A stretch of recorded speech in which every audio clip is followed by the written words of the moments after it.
Sa kalagitnaan ng Abril ng 45, bumabagsak na ang lahat. Sa mga burol ng Seelow, hindi na kayang lumaban ng mga Aleman. Humihiling si Heinrich na umatras, ngunit mula sa Berlin, ang utos ay lumaban hanggang wakas. Samantala, patuloy na bumababa ang mga tangke ng mga Soviet. 70 kilometro na lamang ang layo ng Berlin, ngunit kumikilos pa rin ito na para bang malayo pa ang harapan. Subalit narito na ito, sa loob ng rehimen, kanya-kanyang galaw ang bawat isa. Si Himmler ay kumikilos ng mag-isa, si Goebbels ay nagpapilit na walang sumuko, si Speer ay nagsisikap na iligtas ang anumang natitira.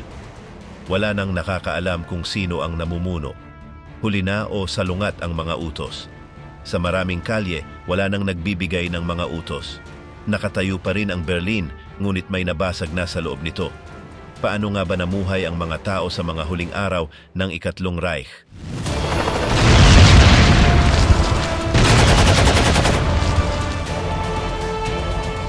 Binabati ang isang bangkay na nakasuot ng uniforme. Noong ika-20 ng Abril ng 1945, nagdiwang si Adolf Hitler ng kanyang ika-56 na kaarawan na nakakulong sa bunker ng Chancellery habang nagiging isang wasak na kapatagan ng Berlin. Sa labas, malinaw nang naririnig sa puso ng lungsod ang mga kanyo ng unang Belarusian Front. Nagsimula ng magpaputok ang artileryang Soviet mula sa mga posisyong wala pang 10 kilometro mula sa sentro. Napapaligiran na ng 3 puwersang kalaban ang Berlin.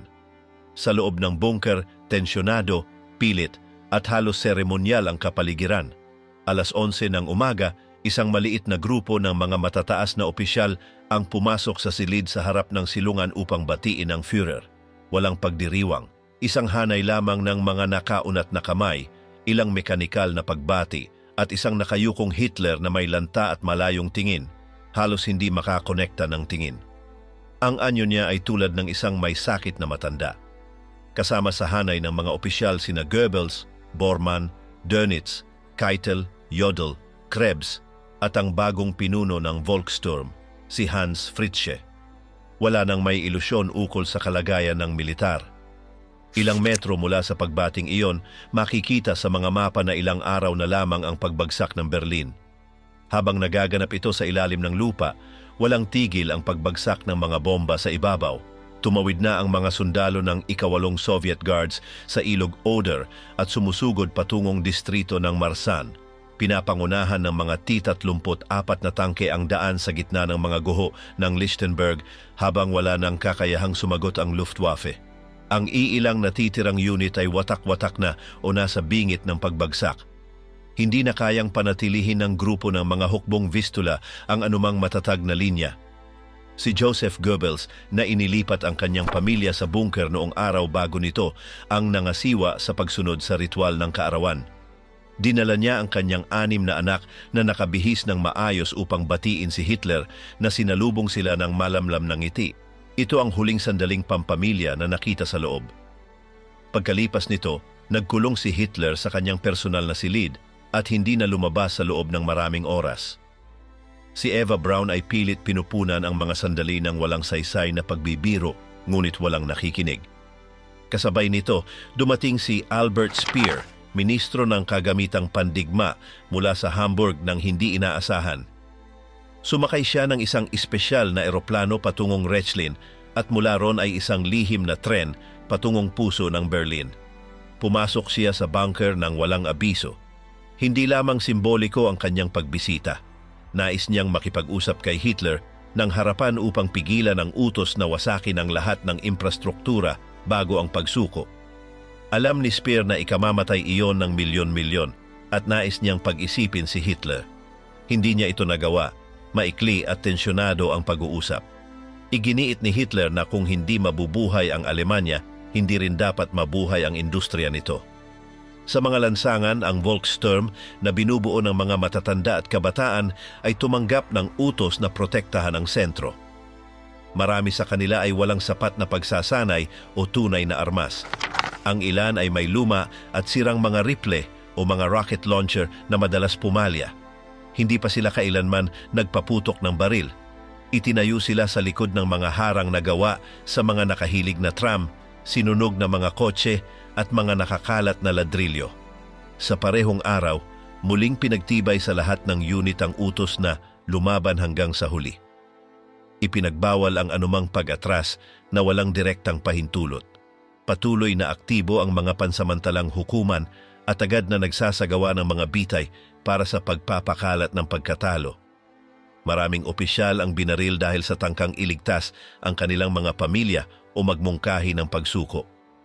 Sa mga istasyon ng metro, naglagay ng mga checkpoint upang pigilan ang mga pagtatangkang tumakas patungong kanluran.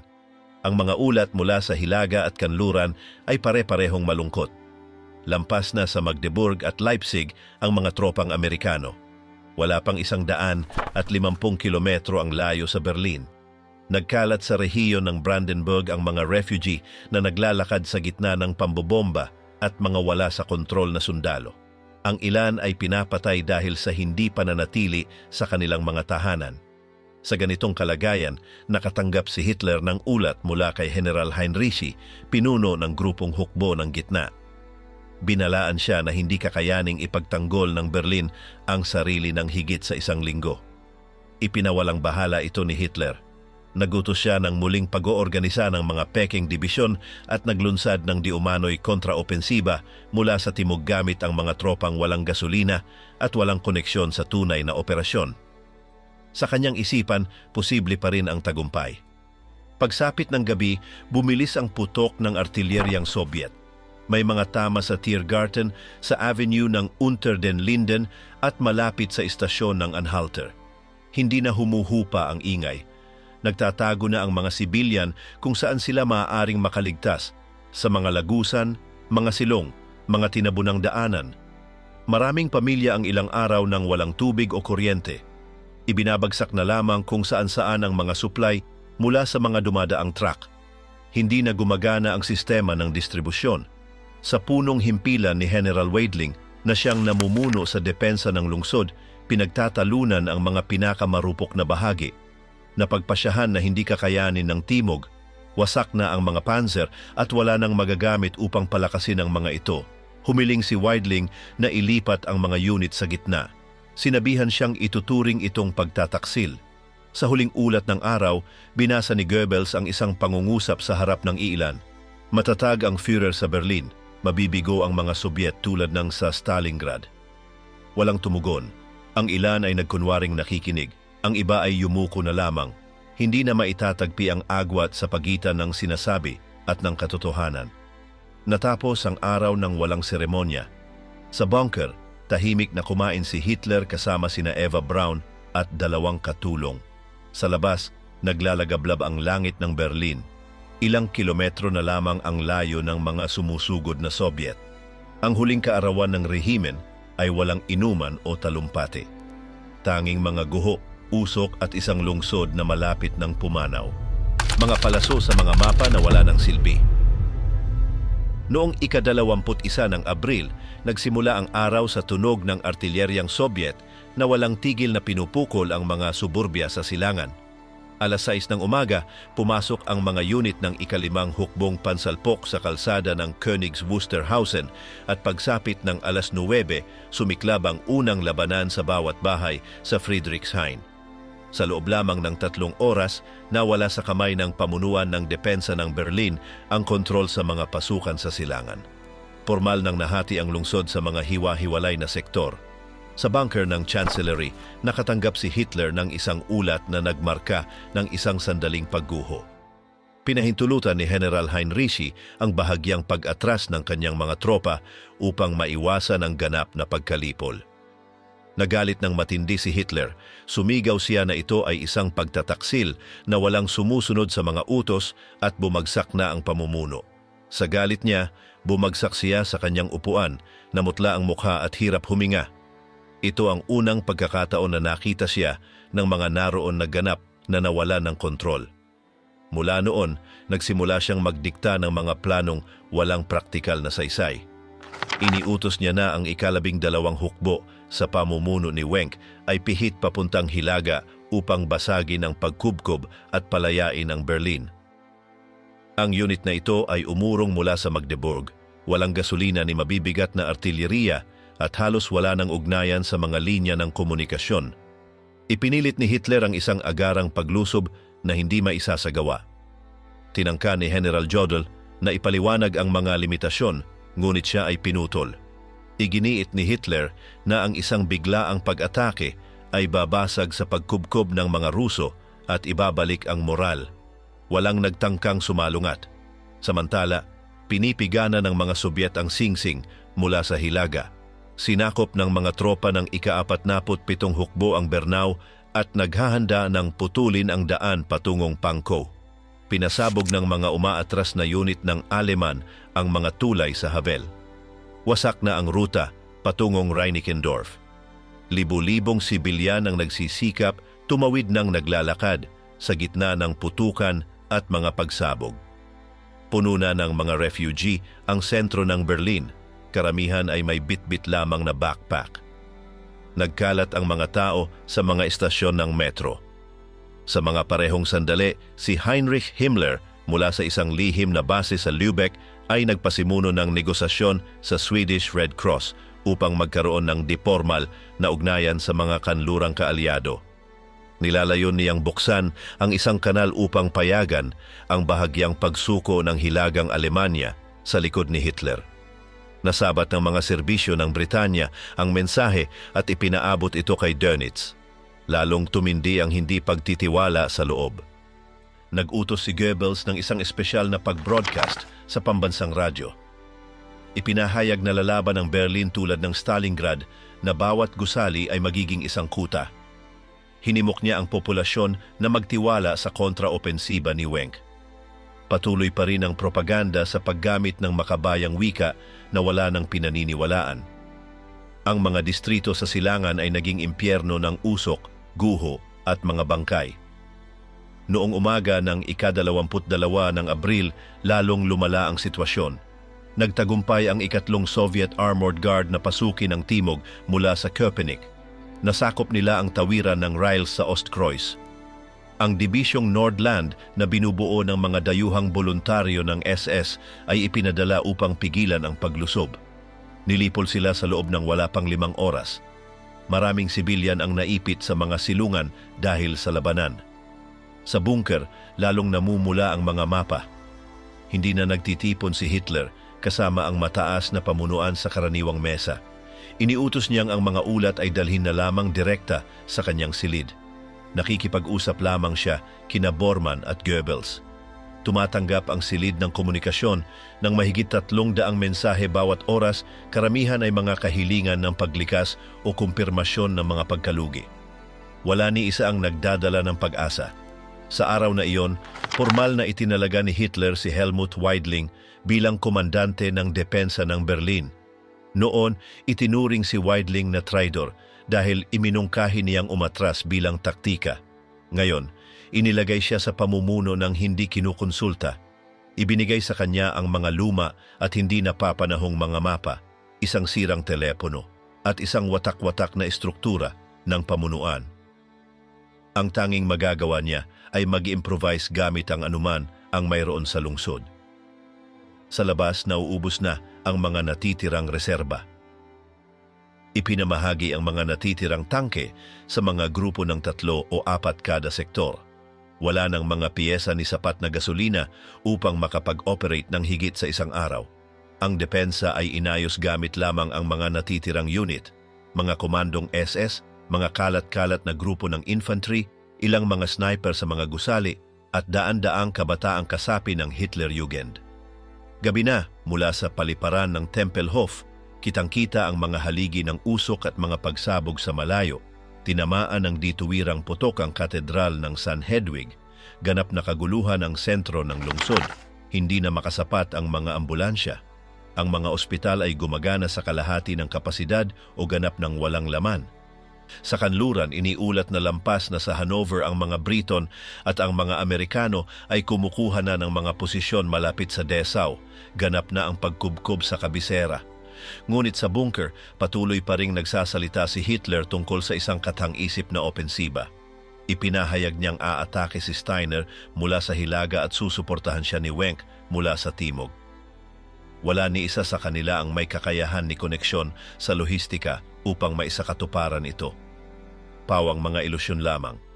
Madaling araw ng ika-23, isinulat ni Teniente Colonel Nicholas von Below, personal na aide ni Hitler, sa kanyang tala-arawan na hindi pa niya kailanman nakita si Hitler na ganoon ka-disconnected. Nakikipag-usap lamang siya sa kanyang sekretaryo. Ang natitirang mga tauhan ay may utos na huwag lumapit maliban kung kinakailangan. Wala ng mga kilos o diskusyon. Tanging mga hiwa-hiwalay na utos at mga iwasang tingin na lamang ang natitira. Samantala, ang mga ulat ay nagsasalaysay ng mga sektor na nawala, mga basag na posisyon at mga dibisyon na ganap nang nabura sa mapa.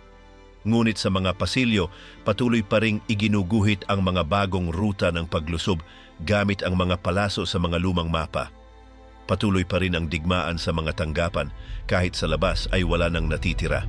Ika-23 ng Abril taon 1945, Berlin na walang labasan.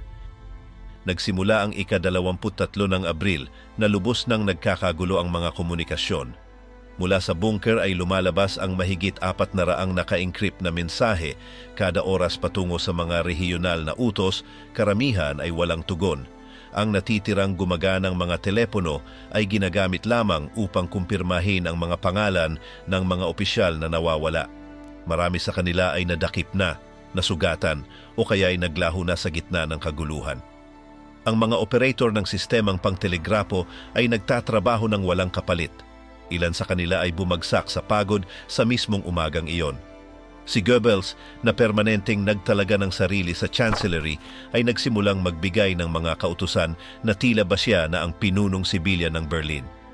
Inutusan niyang bumuo ng mga pangkat ng pagbabantay sa bawat distrito upang tukuyin ang mga posibleng patalo.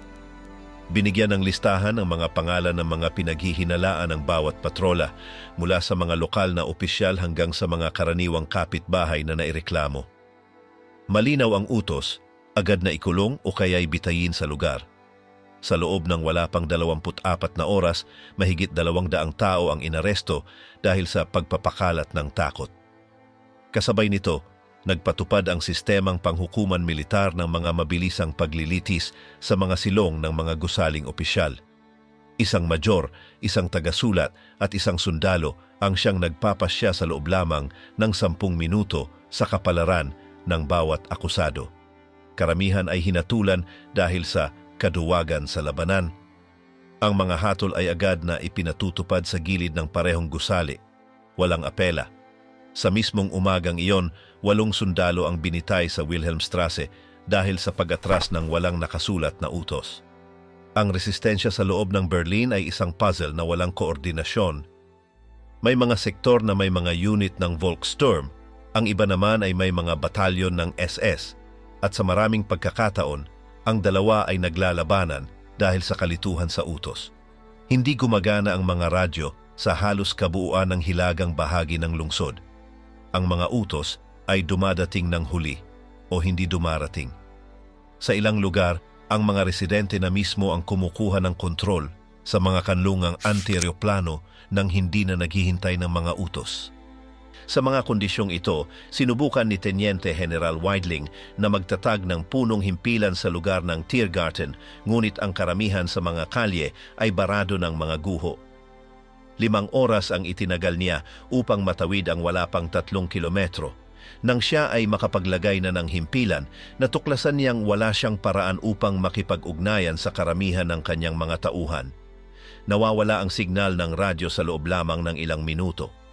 Ang lungsod ay nahati na sa mga zona ng labanan na walang malinaw na mga linya ng kontrol. Sa bunker, natanggap ni Hitler ang isang naka-encrypt na notifikasyon mula sa Berchtesgaden. Si Hermann Göring ay nagpadala ng telegrama kung saan ipinapahiwatig niyang alinsunod sa kautusan ng 1,941 siya ang dapat humalili bilang pinuno ng Estado kung sakaling mawalan ng kakayahan ang Führer. Humihingi siya ng pahintulot upang kumilos bilang pinuno ng Estado. Pinigilan ni Bormann ang mensahe at iniharap ito bilang isang tangkang kudeta. Nagalit si Hitler at iniutos ang agarang pagtanggal kay Göring sa lahat ng kanyang tungkulin at ang kanyang agarang pag-aresto. Kumalat ang balita sa bunker sa loob ng ilang minuto. Marami ang tumuring sa mensahe ni Göring bilang isang hindi maiiwasang hakbang. Ang istruktura ng pamumuno ay ganap ng nagkakawatak-watak. Ilang matataas na opisyal ang nagsimulang magwasak ng mga dokumento. Ang iba naman ay nagtangkang magpadala ng naka-encrypt na mga mensahe sa kanilang mga pamilya. Ang ideya na ang katapusan ay nalalapit na ay isa ng pinagkaisahang pananaw. Sa katimugang bahagi ng lungsod, sinakop ng mga tropang Soviet ang distrito ng Tempelhof. Ang dating terminal ng komersyal na abyasyon ay hindi na mapapakinabangan. Ang mga hangar ay nasunog matapos tamaan ng ilang direktang putok. Ang mga tropang pang-urbanong impanterya ay umuusad gamit ang mga flamethrower at mga pampasabog upang linisin ang mga gusali. Ang mga depensang Aleman na watak-watak at hindi maayos ang koordinasyon ay bigong mapigilan ang paglusob. Sa araw na iyon, higit sa 70 sunog ang naitala sa mga tirahang distrito. Wala nang mga bumbero na magagamit. Marami sa mga gripo ng tubig ay nasira ng mga pambubomba at ang mga kalsada ay hindi na madaanan. Hindi makita ang lagpas 20 metro sa maraming lugar dahil sa usok. Ang ilang natitirang ambulansya ay iniiwasang lumapit sa mga lugar ng matitinding labanan. Ilang sugatan ay inililipat gamit ang mga kariton o sirang bisikleta. Sa lugar ng Moabit, bumuo ng isang pansamantalang resistensya gamit ang natitirang mga miyembro ng batalyon ng tren.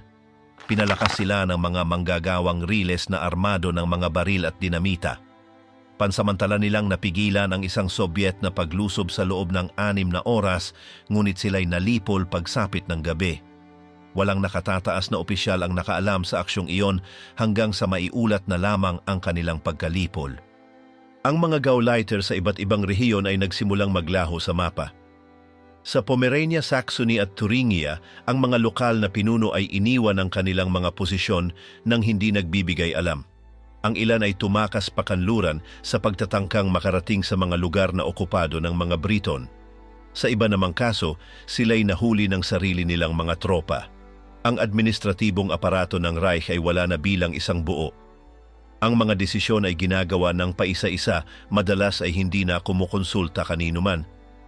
Sa Chancellery, nag-organisa si Eva Braun ng isang pribadong hapunan kasama ang ilang babaeng kasapi ng personal na kawani na natitira pa.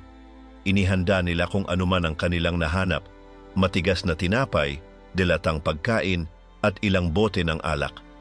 Sa gitna ng usok at pagyanig ng lupa, nagkaroon pa ng pilit na tawanan. Isang uri ng kakatwang bula sa gitna ng pangkalahatang pagbagsak. Tinapos ni Goebbels ang araw sa pamamagitan ng isang impromptung talumpati sa isang silid sa ilalim ng lupa. Sinabi niyang nasa pinakadakilang sandali ang Alemanya na lalaban hanggang sa huling bala at na hindi makakamit ng mga kalaban ang tagumpay. Walang pumalakpak. Ang alingaw-ngaw ng mga pagsabog ay ilang beses na pinutol ang kanyang boses. Ilang metro lamang ang layo, ang kawani ng logistik ay nagwawasak ng mga reserba at mga talaan. Pagsapit ng pagtatapos ng araw, wala nang isang ligtas na daanan palabas ng Berlin. Sarado ang mga daan, nakahinto ang mga tren at na-neutralisa ang mga paliparan.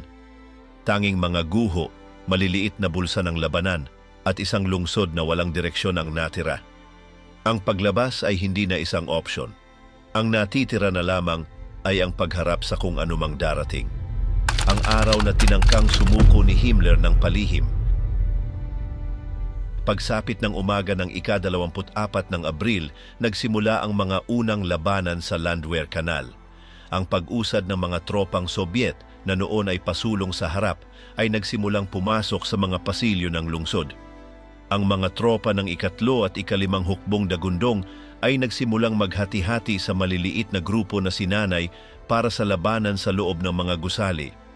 Nagpupunta sila sa bawat pintuan, naghahagis ng mga granada sa mga hagdanan, nagpapasabog ng mga pinatibay na lagusan, sinusunog ang mga silong gamit ang mga flamethrower. Hindi na layunin ang sakupin ang mga kalye, kundi ang linisin ang bawat gusali, silid sa silid. 11:00 ng umaga, naiulat ang mga sagupaan sa Nollendorfplatz, kung saan ang isang seksyon ng ika-11 SS Nordland ay nagtatanggol sa Hotel Sachsenhof. 3 blok ng lungsod ang nawasak sa putukan. Isang tangke ng Sobyet ang pumasok sa likod bakuran at bumaril ng direkta sa kusina. Daang-daang sibilyan ang natrap sa mga silong, walang tubig o hangin. Wala ni isa ang nailigtas. Habang nangyayari ito sa Berlin, sa isang bahay sa kanayunan sa hilaga ng bansa, nakipagpulong si Himmler sa isang emisaryo mula sa Sweden na konektado sa mga kinatawan ng Britanya. Nag-alok siya ng bahagyang pagsuko kapalit ng pagkontrol sa hilagang Alemanya. Inilahad niya ito bilang isang hakbang upang pigilan ang mga Sobyet. Ang mensahe ay naka-cipher at ipinadala sa Sweden. Tinanggihan ito ng mga Britanya ng walang pag-aalinlangan. Ang impormasyon hinggil sa negosasyon ay nakarating sa Berlin sa pamamagitan ng isang dobling ahente. Nang malaman ni Bormann ang balita, iniabot niya kay Hitler ang isang sulat kamay na tala. Hindi agad nag-react si Hitler. Makalipas ang 3 oras, inutos niyang bawiin ang lahat ng posisyon ni Himmler at ideklara siyang kaaway ng Estado. Iniutos din ang kanyang pag-aresto kahit wala ng sino man na kayang ipatupad ito. Kinahapunan, huling nag-ikot si Speer sa mga pangunahing gusali ng Reich. Mula sa Ministry of Armaments, nagtungo siya sa Lehrter Station upang pigilan ang pagpapasabog ng mga boiler ng sentralisadong sistema ng pagpainit. Sa isang pagpupulong kasama ang mga mid-level na opisyal, nakiusap siya na huwag sundin ang utos na sirain ang mga infrastruktura. Sinabi niyang may sakit na si Hitler at hindi alam ang tunay na kalagayan. May ilan na nakinig, may iba na hindi. Gabi ring iyon, 3 pabrika sa Siemensstadt ang pinasabog alinsunod sa direktang utos ng War Commissariat. Sa Mitte at Kreuzberg, hindi huminto ang labanan. Ang mga tropang Sobyet ay sumusulong sa mga gilid ng mga kanal habang ginagamit ng depensang Aleman ang mga lagusan ng metro bilang mga rutang panggalaw. Nagaganap ang mga laban sa mga plataporma, hagdanan, mga bentilasyon. Tuloy-tuloy ang putukan, puno ng uling at dugo ang mga pader. Nagahalo ang mga sibilyan at mga mandirigma. Walang nagtatanong. Sa Moritzplatz Station, isang brigada ng Sobyet ang naipit ng 8 oras sa ilalim ng putukan. Tinangka nilang pasabugin ng isang lagusan sa U8 line, ngunit ang pagguho ng isang tunel ang pumilit sa kanila na umatras. Sa huli, nakalabas sila sa pamamagitan ng isang emergency exit. Daan-daan na nasawi sa magkabilang panig. Sa ibabaw ng lupa, nagkakapatong ang mga bangkay sa mga sulok ng lansangan. Wala ni isa ang humahawak sa kanila. Sa bunker, natutulog na si Hitler sa araw at gising sa gabi. Ang kanyang mga pagpupulong ay mula 2 hanggang 5 ng madaling araw. Ang mga ilaw ay laging bukas. Mabigat ang hangin. Palpak na ang mga generator. Hindi na gumagana ang air conditioning. May 2 na natutulog na lamang sa mga pasilyo. Pinatibay ni Goebbels ang kontrol sa mga sibilyan. Iniutos niyang bumuo ng mga comet ng pagtatanggol ng barangay upang magbantay, maglinis ng mga guho at magulat ng sino mang maaaring magpakalat ng kawalang moral. Nagprint ng mga polyeto gamit ang mga mobile printing press na ikinalat sa mga kalye na hawak pa ng mga SS. Malinaw ang panawagan, mabuhay ng hindi sumusuko.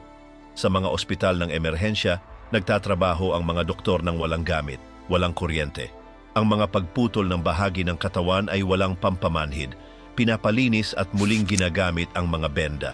Sa ospital sa Friedrichstrasse, mahigit sa 400 ang nasugatan sa isang araw. Marami sa kanila ay mga bata o matatanda na nadaganan sa mga guho.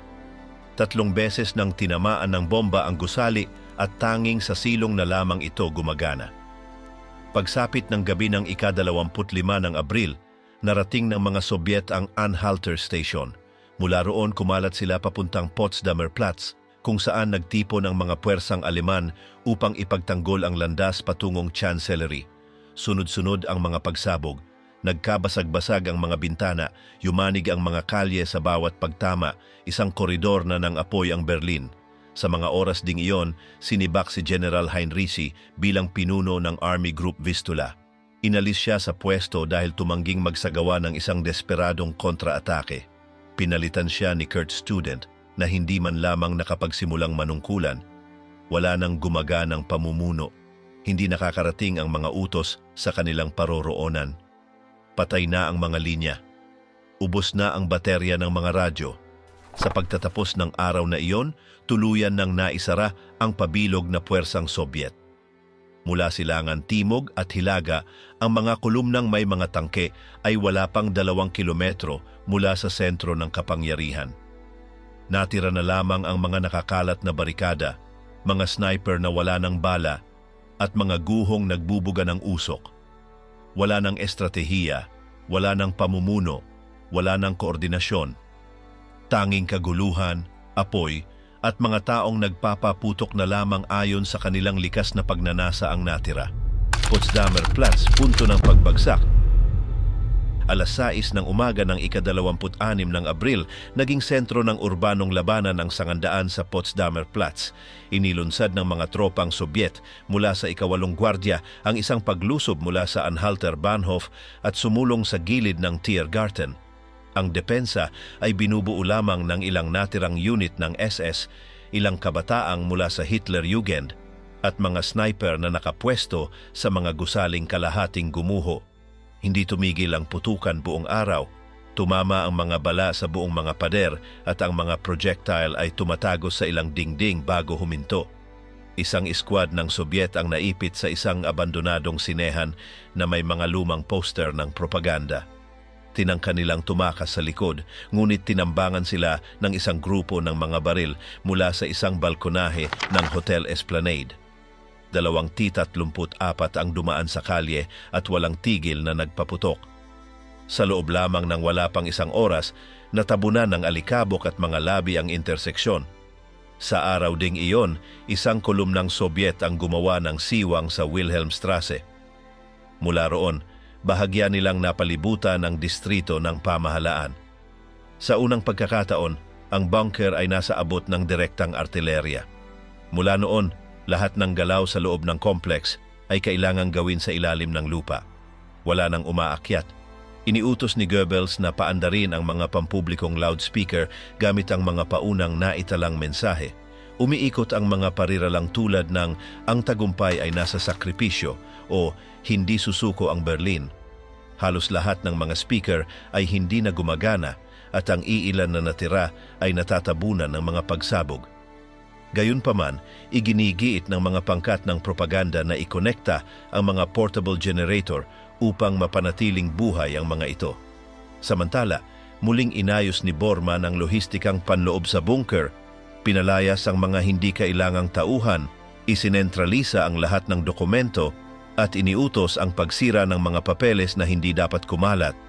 Sabay-sabay ang pagpirma ng mga desisyon. Minsan, 2 tao ang nagbibigay ng parehong utos nang hindi alam ng isa't isa. Tumatawag ang mga telepono para kumpirmahin ang mga bagay na noon pa na bago. Sa gitna ng kaguluhang iyon, isang grupo ng Hitlerjugend ang nagtangkang mabawi ang isang posisyon malapit sa Leipziger Straße.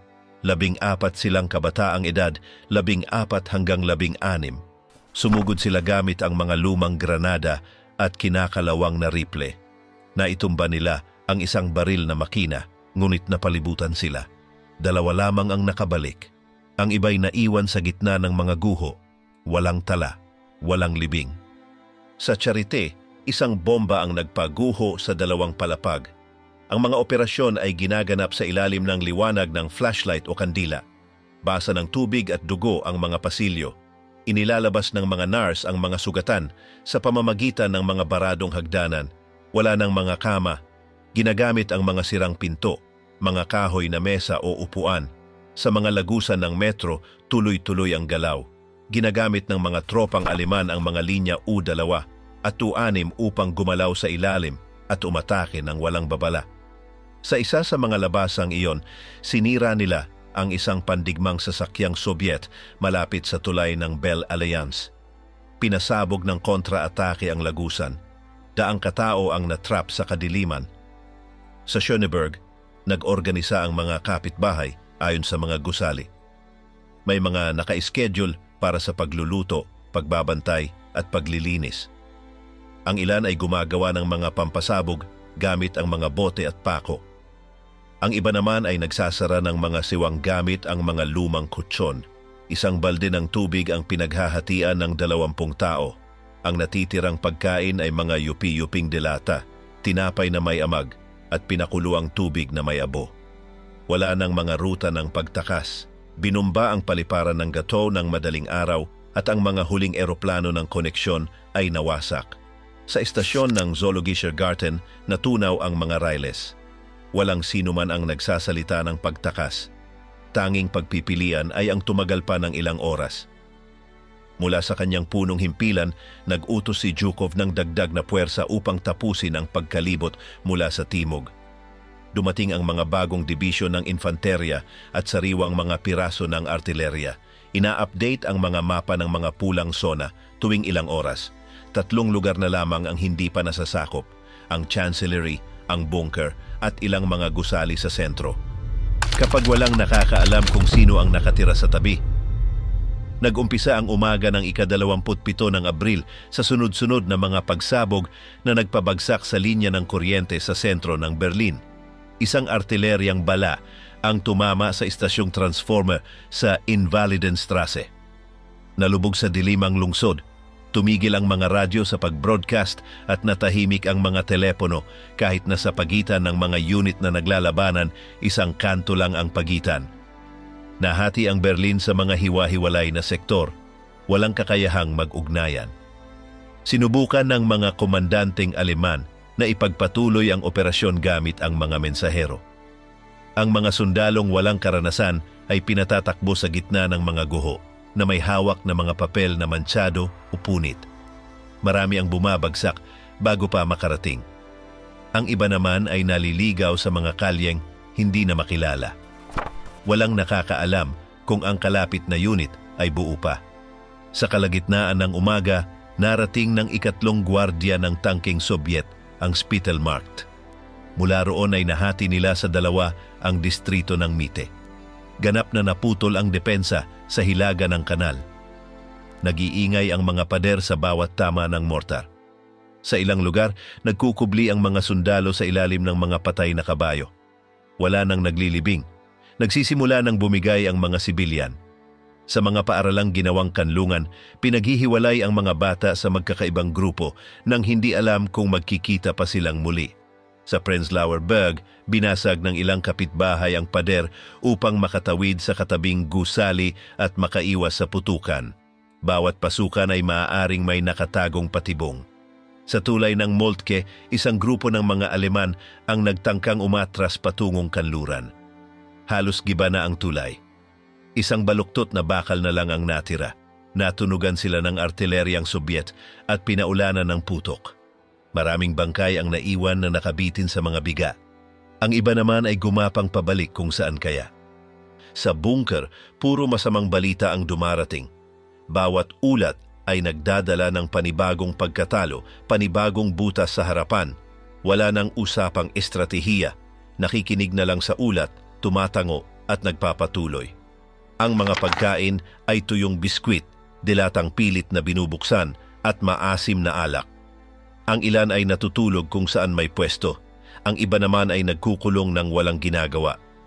Ang kakaunti na lang na nagtatrabaho ay tahimik na lang. Ang mga babaeng tauhan ay nag-organisa upang mapanatiling malinis ang bunker. Gumagamit sila ng basahan at tubig na pinapasan mula sa isang pansamantalang imbakan. Walang nakakaalam kung gaano pa karami. Ang ilan ay sumusulat ng mga liham na kailan may hindi makakarating. Ang iba ay natutulog sa sahig kung saan may pwesto. Sa labas, ang labanan ay hindi na para sa mga kalye, kundi para sa mga gusali. Binubutas ng mga Sobyet ang mga panloob na dingding at sumusulong palapag palagi. Sa bawat sulok ay may tao. Isang matandang may rifle, isang batang may granada, isang babaeng nagpapaputok mula sa bintana. Wala nang harapan. Tanging mga lugar na may putukan pa. Hindi tumigil si Goebbels. Nagpadala siya ng mas marami pang polyeto at mga mensahe sa pamamagitan ng mga mensaherong nakasibilyan. Paulit-ulit niyang sinasabi na si Hitler pa rin ang namumuno at na magkakaroon ng kontra-opensiba. Alam ng marami na kasinungalingan iyon, pero inuulit pa rin ng ilan. Sa maraming lugar, wala nang nakakaalam kung may natitira pang SS, mga armadong sibilyan, o wala nang nagbibigay ng utos. Sa wedding, pinilit ang mga sibilyan na ipasa ang mga bala sa kamay-kamay sa pagitan ng dalawang guho. Ginagawa nila iyon ng walang proteksyon sa ilalim ng direktang putok at hindi alam kung para kanino. Ang ilan ay nagtangkang tumakas. Pinatay sila sa susunod na kanto. Hindi na iyon disiplina. Takot na iyon na baka barilin ka agad. Malapit sa Gesundbrunnen, sa isang bakanteng pabrika ng ladrilyo, tumanggi ang isang pulutong ng Aleman na sumulong. Inakusahan sila ng kanilang kapitan ng insubordinasyon at nagpasumite ng Tribunal Express. Makalipas ang 2 oras, 3 ang binitay sa looban ng kargamento. Tahimik na bumalik sa kanilang mga pwesto ang natira. Sa tabing ilog ng Spree, nagposisyon ng mga bagong artilerya ang mga Sobyet. Mula roon, pinaulanan nila ng putok bawat 20 minuto ang distrito ng pamahalaan. May mga gusali na bumabagsak kahit hindi direktang tinamaan dahil sa walang humpay na pagyanig. Sa bawat ulit, napupuno ng alikabok ang mga kalye. Upang makahinga, maraming basa ang mga basahan at itinatali sa mukha. Sa pagtatapos ng araw, ganoon ang pakiramdam, hindi na lungsod ang Berlin. Mga hiwa-hiwalay na bahagi na lamang ito, walang koneksyon, kung saan walang nakakaalam kung sino ang nakatira sa tabi. Tahimik ang mga radyo, patay ang mga telepono, at ang mga yabag na naririnig ay sa mga natitira pang kailangang gumalaw. Alam na maaaring iyon na ang huling hakbang. Nang mabasag mula sa loob ang Reich, nagsimula ang ika-28 ng Abril nang ang bunker ay naging parang palayok na kumukulo. Ang mga pasilyo ay puno ng ingay, mabilis na mga yapak, mga tinig na putol-putol. Maagang madaling araw, isa sa mga opisyal ng komunikasyon ang naghatid kay Bormann ng isang mensaheng nahuli. Ito ay isang pag-broadcast mula sa radyo ng Sweden na nag-uulat na si Heinrich Himmler ay nakipag-ugnayan sa mga kinatawan ng kalaban. Tinatawag siya gamit ang kanyang pangalan. Sinabi na inalok niya ang pagsuko ng hilagang bahagi ng Alemanya. Direktang sinabi ni Bormann kay Hitler ang nilalaman. Hindi niya pinaganda ang sabi. Sinabi niyang niloko ni Himmler ang Reich.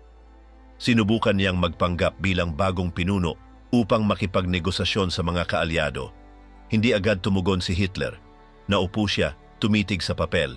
Pagkatapos ay sumabog siya sa galit.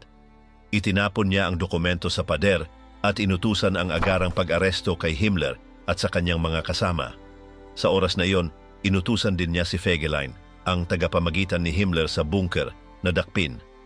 Nasa silid siya, nagtangkang magpalit ng damit at makalabas na nagkukunwaring iba. Hinila siya palabas sa pasilyo.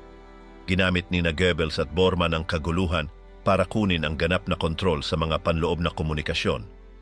Isinara nila ang pag-access sa radyo. Pinapayagan lamang ang pagpapadala ng mga mensaheng aprobado nila. Anumang pagtatangkang magpadala ng impormasyon ng walang pahintulot ay parusahan bilang sabotahe. Isang operator ang naaresto dahil sa muling pagpapasa ng mensahe ng tulong sa isang unit na naipit. Walang nakaalam kung ano ang nangyari sa kanya. Sa ibabaw, isang sakuna ang sitwasyon. Napalibutan na ng mga tropang Sobyet ang Reichstag. Tuloy-tuloy ang putok ng mortar. Bawat pagtatangka ng kontraopensa mula sa loob ay pinipigilan ng putok mula sa magkabilang panig. Napuno ng mga guho ang mga daanan. Ang mga natitirang sundalong Aleman ay gumagalaw sa pagitan ng mga sira ng haligi, mga lubog na pasilyo at mga tambak ng bangkay. Hindi pa naihihataw ang pulang bandila, ngunit ang gusali ay parang bitag na walang labasan. Sa ibang bahagi ng lungsod, patuloy ang pakikipaglaban ng Volkssturm sa napakakulit na kalagayan. Maraming mga mandirigma ang suot ang mga pansamantalang uniforme, walang helmet o bota. Humuhulog sila mula sa mga bintanang yari sa kahoy gamit ang mga baril mula pa sa unang digmaang pandaigdig. Ang ilan ay hindi marunong magpasa ng armas. Sa isang kanto ng Alexanderplatz, isang grupo ng mga panadero na armado ng mga shotguns ay nakipaglaban ng 3 oras. Lahat sila ay namatay bago dumating ang mga reinforcements. Tuluyang naputol ang supply ng tubig sa maraming barangay. Gumagamit ang mga tao ng mga timba para mangolekta ng ulan o tunawin ang nakaimbak na yelo. Bumagsak ang mga pasilidad pangkalinisan. Hindi matiis ang mabahong amoy ng nabubulok sa maraming kanlungan. Ang mga hindi makikilalang bangkay ay hinila sa mga bakuran at tinakpan ng mga tarp. Wala ng emergency services na gumagana. Ang kakaunti pang natira ay ginagamit para magdala ng mga sugatang opisyal o dokumento. Sa kanal ng Landwehr, isang pangkat ng mga Sobyet ang nagtangkang tumawid sa isang pansamantalang tulay. Isang mina ang inilagay sa ilalim ng mga tabla at sumabog. Ang mga bangkay ay nahulog sa tubig habang binabaril mula sa mga machine gun. Sa kabila nito, patuloy ang pagtawid ng iba pang mga sundalo sa abot ng kanilang makakaya. Sa pamamagitan ng mga bangka, kahoy na troso o paglangoy sa gitna ng putukan. Ang pagkuha sa bawat metro ay nagdulot ng 2 dosenang mga namatay. Nilamon ng lungsod ang lahat ng walang pahinga. Sa bunker, ang pagtatanong kay Fegelein ay maiksi at malupit. Hindi siya nagbigay ng impormasyon. Paulit-ulit lang niyang sinabing gusto niyang umalis, na wala siyang alam at nawala siyang koneksyon kay Himmler. Dinala siya sa isang hiwalay na silid. Hindi na siya muling nakita. May mga sabi-sabi sa pasilyo na pinatay siya, ngunit walang opisyal na kumpirmasyon. Lalo pang naging malamig ang hangin. Wala nang nagtitiwala sa isa't isa. Nagsasalita ng boses na halos bulong. Tinitingnan ang paligid bago magsalita. Nabigo ang sistema ng mga panloob na telepono sa hapon. Isang linya ng kuryente ang naputol dahil sa pambobomba at nawala ang kuryente sa maraming underground na pasilidad. Ilan na lang ang natirang mga portable radio na may bateryang nasa 20%. Ginagamit lamang ito para magpadala ng mga coordinate o humiling ng fire support. Mano-manong nilulutas ang mga mensahe. Nagbabago ang mga code kada oras, pero marami ang hindi nakakakuha ng mga ito ng tama sa oras. Karaniwan nang nagkakaroon ng friendly fire sa pagitan ng mga unit. Sa bahagi ng Friedrichstrasse, bumagsak ang isang buong gusali matapos tamaan ng ilang putok ng artilerya. 6 na palapag ang bumagsak parang tore ng baraha. Nasa loob ang mga sibilyan at sundalo. Walang nakalabas. Nilamon ng alikabok ang 5 blok. Lumalabas ang mga tao mula sa mga basement na may mga kamay na nakataas, hindi alam kung saan tatakbo. Hindi na mahalaga ang bandila. Ang mahalaga ay makaligtas sa araw. Nang gabing iyon, narinig ang mga putukan mula Moabit hanggang Tiergarten Park. Wala nang mga linya ng harapan, tanging mga lugar lang ng putukan, mabilis na mga yapak at sigawan. Nagsimulang gumamit ang mga Sobyet ng mga loudspeaker para manawagan ng pagsuko. Nangako sila ng patas na trato sa mga susuko. Iilan lang ang naniwala. Sa kabilang dulo ng lungsod, isang buong unit ng mga sundalong Aleman ang sumuko ng sabay-sabay. Diniskaril sila at pinilit na maghukay ng mga trinsera. Ilang oras pagkatapos, ibinalik sila sa harapan ng walang paliwanag. Sa bubong ng isang nasusunog na gusali, isang sundalong Aleman ang nagtataas ng puting piraso ng tela na nakatali sa isang sirang bayoneta. Walang sumagot. Makalipas ang ilang segundo, pinatay siya ng putok ng machine gun nang walang babala. Bumagsak siyang nakahiga, hindi sumisigaw, at ang tela ay nanatili sa poste ng bakal na parang walang nakakita.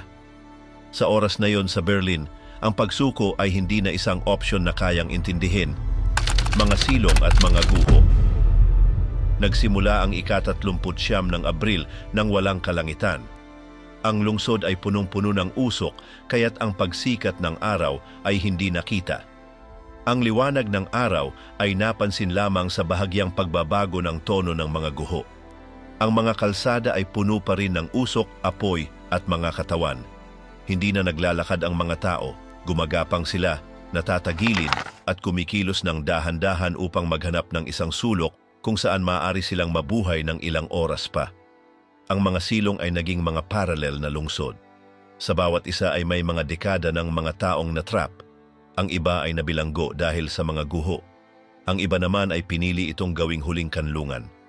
Maririnig ang mga mahinang sigaw, mga yapak sa ibabaw ng mga ulo, at mga malalayong pagsabog na gumugulo sa mga pader. Mabilis na nauubos ang oksiheno. Ang mga kandila ay kumakain ng kakaunting hangin na natitira. May mga batang natutulog sa mga piraso ng damit at mga matandang nakatingin na parang wala sa sarili. Sa bunker, ang rutina ay mekanikal. Ang mga pagkain ay dumarating sa mga tray ng aluminyo, madalas malamig o hindi kayang kainin. Paulit-ulit ang mga ulat, walang pag-unlad, tanging mga pag-urong lamang. Nang umagang iyon, tinanggap ni Hitler ang ilang mga pinakamalapit niyang kasamahan. Ibinigay niya ang mga dokumento na may mga tagubilin para sa mga susunod na hakbang. Hindi siya nagbigay ng paliwanag. Ilang minuto lang siyang nagsalita, pagkatapos ay umatras sa kanyang silid at hindi na lumabas buong araw. Ang pinakamabigat na labanan ay nakatutok na sa sektor ng Reichstag at ng Kanselerya. Pumasok ang hukbong Ruso sa pamamagitan ng mga siwang, kanal at mga gilid na pasukan. Bawat silid ay naging larangan ng labanan. Ang mga Aleman ay naglagay ng mga patibong, mga pang-eksplosibong kawad at mga mina. Bawat palapag na nasakop ay agad na nawala ilang minuto pagkatapos. Walang mga prente na malinaw, tanging ingay at kamatayan lamang. Ang mga kondisyon sa mga ospital ay hindi makatao. Sa distrito ng Kreuzberg, isang nurse ang nagpakamatay matapos magtrabaho ng 60 oras ng walang tulog. Ang kalahati ng mga ospital ay in-evacuate o nawasak. Ang mga natirang ospital ay gumagana ng walang ilaw at gamot. Maraming pasyente ang nakahiga sa mga malamig na sahig, may mga sugat at walang atensyon. Ang mga kaya pang maglakad ay tumutulong sa mga iba. Ang mga hindi ay naghintay na lang. Sa bunker, patuloy na binabantayan ni Bormann ang pagsusunog ng mga dokumento. Sinusunog nila ang mga papel sa mga portable na kalan at ipinapasok ang mga file sa mga kahon para sunugin mamaya. Ang mga siga ay lumabas sa mga vent. Ang lahat ng bagay na maaaring magpahamak sa sinuman ay unti-unting nawawala ng tahimik. Ang ilang mga opisyal ay nagsusulat ng mga mensahe na naka-cipher, na pagkatapos ay pinuputol nila sa mga piraso. Sa isang lumang paaralan sa Schöneweide, isang grupo ng mga sundalong Aleman ang nagtaguyod ng depensa gamit ang isang machine gun at sapat na bala para sa ilang oras. Tumagal sila hanggang sa gumuho ang gusali dahil sa isang pambobomba. Ang mga pader ay sumabog palabas. Ilang mga sibilyan na nasa silong ay namatay sa pagkabasag.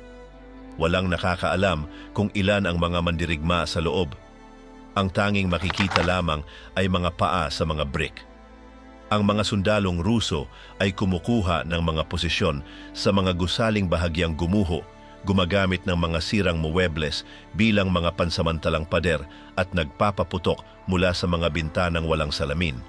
Isa sa mga pangunahing layunin nila sa araw na iyon ay putulin ang mga tunnel ng metro upang hindi makalabas ang mga Aleman o maglipat ng mga tropa. Sa linya ng U6, naglagay sila ng mga eksplosibo sa ilang bahagi at pinasabog ang mga mahahalagang pasukan. Sa isang pagkabagsak, maraming tao ang namatay na hindi lumalaban. Sila ay simpleng dumadaan lang. Sa zoo, kung ano ang natira dito, ilang mga hayop ang gumagala ng malaya. Isang oso ang pinatay ng isang pangkat ng mga Aleman nang makita nila itong papalapit. Ang mga unggoy ay namatay dahil sa kakulangan ng pagkain ilang araw bago ito. Ang aquarium ay tuyo. Ginagamit ito ng mga sundalo bilang obserbasyon. Walang nagsasalita. Nag-aakma lang sila, nagpapaputok at umatras. Ang mga pader ay may mga nakasulat na gamit ang tisa, mga pangalan, mga petsa, mga sumpa. Sa hapon, isang grupo ng mga sundalong Ruso ang nakatagpo ng isang abandoned na radyo. Gumagana pa ito, nagpadala sila ng isang maikling mensahe na nag-anunsyo ng nalalapit na pagbagsak ng sentro ng Berlin. Ang mensahe ay na-intercept sa bunker, walang tumugon, wala nang kakayahang gumawa pa ng anuman. Ang tanging natira ay itala na lamang ang mga nangyayari. Nagdidikta si Goebbels ng mga mensaheng pangpropaganda sa kanyang mga sekretarya. Sinasabi niyang ang bayan ay tumatagal ng magiting, na ang mga mananakop ay nagbabayad ng bawat metro ng kanilang lupa ng dugo, na ang Berlin ay isang halimbawa ng katapangan. Walang nakikinig sa mga mensaheng ito, kahit na ang mga nagsusulat ng mga ito ay hindi naniniwala. Isa lang itong mekanikal na pagsasalamin ng isang sistema na natutunaw sa aktwal na panahon. Sa istasyon ng tren ng Anhalter Bahnhof, sinubukan ng isang unit ng mga Aleman na pasabugin ang isang tren na puno ng materyales upang hindi ito mahulog sa kamay ng mga kaaway. Hindi nila nailagay ang lahat ng mga eksplosibo at ang apoy ay nakaapekto lamang sa bahagi ng convoy. Pumasok ang mga Ruso ilang oras pagkatapos at kinuha ang mga dokumento, mapa at mga armas. Karamihan ay nasunog na. Sa pagtawid ng mga linya ng U-6 at U-2, isang unit ng pagsalakay ng mga Ruso ang nakatagpo ng isang tunnel na gumuho na kalahati na may mga diretsang vagon, baluktot na mga railes at mga naglalagablab na mga kableng na tirang. Bumulusok sila sa isang gilid na daanan nang hindi alam kung may mga Aleman na naghihintay. Nagpatuloy sila ng nakayuko ng mahigit sa 100 metro gamit ang kalawangin ng mga ilaw at sinusundan ng isang mapang ginawa ng kamay na iginuhit sa isang kahon ng bala. Pagdating nila sa isang kanto, nakatagpo sila ng isang pintuang nakabukas na may nakasulat na archive sa dingding. Hindi nila alam kung ano iyon. Pumasok sila nang hindi gumagawa ng ingay at natagpuan nila ang isang rectangular na silid na may mga estanteriya na nakadapa, mga sirang muebles at libu-libong piraso ng papel na nakakalat sa sahig. Isang ilalim na aklatan ito na ginamit noon bilang municipal na archive. Naglakad ang mga sundalo sa gitna ng mga tambak ng mga nasunog na libro. Sa isang sulok, malapit sa isang nagbasag na mesa ng kahoy, mayroong isang anti-tank na baterya na nakalagay sa isang base ng bakal na hinang sa kung ano ang dati ay isang mesa ng pagbabasa. Ginawa nila itong improvisasyon gamit ang mga piraso mula sa ibang kagamitan. Sa tabi nito, 2 katawan na may uniforme ng SS ang nakakurba na parang natutulog. Walang nagpaputok, walang sumigaw. Inilabas ng komandante ng squad ang isang notebook, isinulat ang posisyon at minarkahan ng pader gamit ang pulang tisa. Pagkatapos ay umalis silang magkakasunod, hindi lumilingon, iniwan ang lahat ng parang hindi ito nila ginagalaw. Sa labas, ang linya ng U-2 ay patuloy na nanginginig sa ilalim ng mga pambobomba. Hindi tumigil ang pag-usad. Isang panibagong silid na naitala sa mga tunnel, mga kable at mga guho. Parang hindi na alintana sa sinuman kung anong nangyari roon. Ang huling ingay ay isang telepono. Nang alas 5 ng umaga ng 31 Abril, hindi tumigil ang ingay. Ang mga tangke ng mga Sobyet ay nakaposisyon sa harap ng Reichstag at hindi tumitigil sa pagpapaputok. Ang harapan ay wala ng iba kundi isang pader na may mga butas. Sa loob, ang mga sundalong Aleman ay patuloy na nagpapaputok mula sa mga natirang haligi o mula sa mga siwang sa mga guho. Walang tumutugon sa mga utos. Ang bawat grupo ay nagtatanggol ayon sa kanilang makakaya. Sa kansilerya, ang mga pasukan ay nakaharang ng mga sirang muebles, mga desk na tumawid at mga lumang file cabinet na ipinako gamit ang mga pako.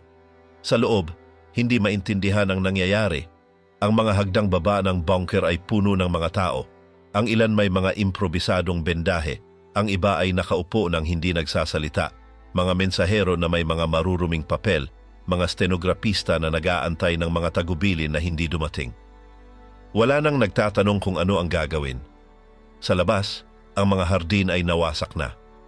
Wala nang malinis na daan. Ang Porta de Brandeburgo ay nasa likod na at patuloy na umuusad ang mga Sobyet mula sa isang gusali patungo sa isa pa. Ang bawat bahay ay minarkahan ng pulang siyam. Minsan ay may isang letra, minsan ay mga kabastusan, minsan ay mga pangalan. Ang bawat simbolo ay may layunin.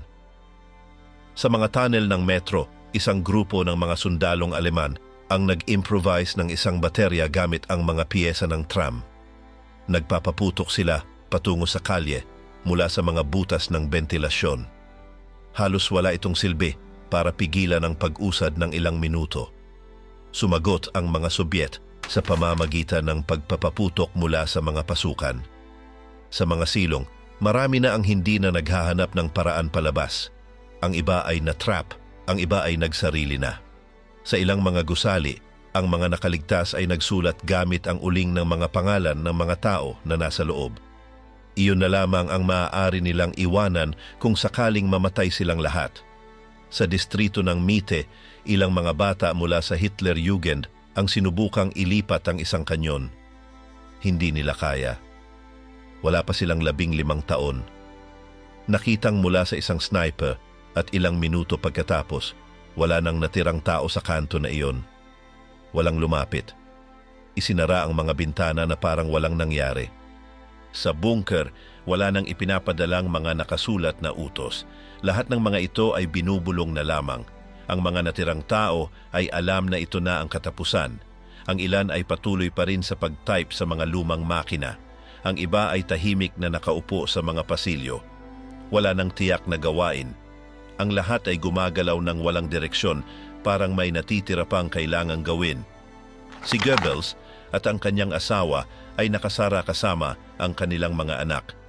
Ang mga bata ay natutulog o tinatamaan ng mga pampakalma. Sa kusina, may pinapaligang tubig kahit walang gumagamit. Mabigat ang hangin. Walang pumasok sa kwarto na iyon. Walang gustong dumaan sa pinto na iyon. Sa ibabaw, ang mga Sobyet ay kontrolado na ang parke ng Tiergarten. Mula sa mga bubong ng kanselerya, naglagay sila ng mga machine gun upang pigilan ang anumang galaw. Isang tangke ng mga Aleman ang lumabas mula sa isang gilid ng kalsada at sumabog bago pa man makaliko sa kanto. Pumasok ang usok sa lahat ng bintana. Sa lumang ministro ng Air, may ilang mga nagtatanggol na naiwan na naglagay ng mga kable at eksplosibo sa mga pasukan. Nang pumasok ang mga Sobyet, may mga ilang putok. Pagkatapos, katahimikan. Pagpasok, ang mga katawan ay nakatumpok. Ang ilan ay may mga mata na nakabukas, parang naghihintay ng isang bagay.